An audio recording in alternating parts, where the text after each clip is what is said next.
Shooting star মানে আকাশের তারা ভাঙা। যদি আপনি দেখে থাকেন কমেন্টে আমাকে অবশ্যই জানাবেন। তবে আজকে আমরা T38 শুটিং স্টারটাকে ভালো করে মাস্টার করব। এইটার ক্ষেত্রে দেখুন 4 রকমের শুটিং স্টারের ক্ষেত্রে ক্যান্ডেল তৈরি হতে পারে।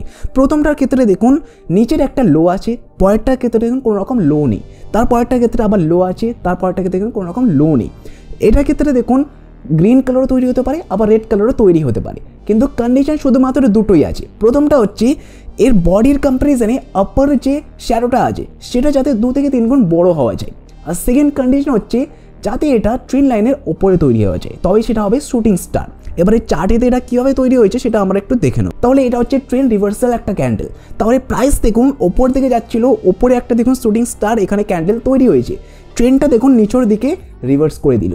এবার আমরা এন্ট্রি কোথা থেকে নেবো? এন্ট্রি নেবো এই যে ওপরে শুটিং স্টার তৈরি হয়েছে তার যদি লোটাকে ব্রেক করে দেয়, পরের ক্যান্ডেলটা দেখুন অবভিয়াসলি এটা ব্রেক করেছে, তাহলে আমরা এখান থেকে এন্ট্রি নেব।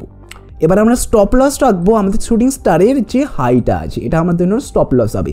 এবারে এর যতটা ডিফারেন্স এটাই হবে আমার জন্য নেক্সট টার্গেট। এটা হচ্ছে 1:2 রেশিওর অ্যাকর্ডিং। যদি আপনি 1:3 করতে চান তাহলে আপনি সেটাও করতে পারেন, তাহলে এখান পর্যন্ত আসবে। এটাকে আমরা তাহলে ডিলিট করে দিচ্ছি। তাহলে এতটা আমরা দেখুন টার্গেট আমরা রাখতে পারি, আর টার্গেটটা খুব ইজিভাবে মিট করেছে। তাহলে আপনি এইভাবে শুটিং স্টারের সাহায্যে ট্রেড করতে পারেন। তবে যদি আপনি ক্যান্ডেলস্টিক প্যাটার্নটাকে আরও ভালো করে ডিটেলসে শিখতে চান তাহলে এর ওপর আমি কোর্স বানিয়েছি, আপনি প্লেলিস্ট চ্যানেলের মধ্যেই পেয়ে যাবেন। আর এই ধরনের ভিডিওস দেখতে আপনি সাবস্ক্রাইব অবশ্যই করে নেবেন।